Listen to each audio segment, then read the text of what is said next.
జీవునికి అజ్ఞానం ఆవరించి ఉన్నంతసేపు ఈ జనన మరణ చక్రంలో తిరగాల్సిందే. జ్ఞాని అయిన మరుక్షణమే బంధ విముక్తి జరుగుతుంది. జ్ఞాని అయిన మరుక్షణమే బంధ విముక్తి జరుగుతుంది.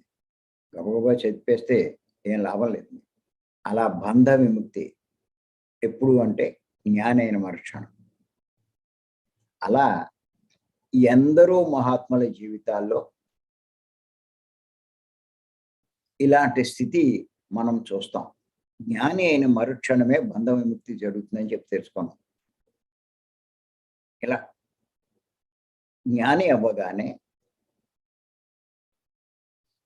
మరుక్షణమే బంధ విముక్తి జరుగుతుందని ఎందరో మహాత్ముల జీవితంలో మరి మనం చూస్తున్నాం.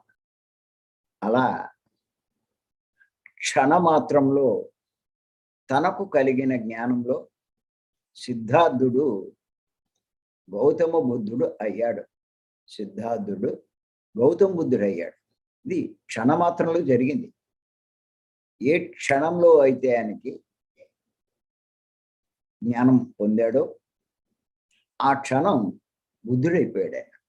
అంతకుముందు సిద్ధార్థుడు ఆయన, కానీ బుద్ధుడయ్యాడు. రమణ మహర్షి మరణానుభవం పొంది భగవాన్గా ఉదయించాడు.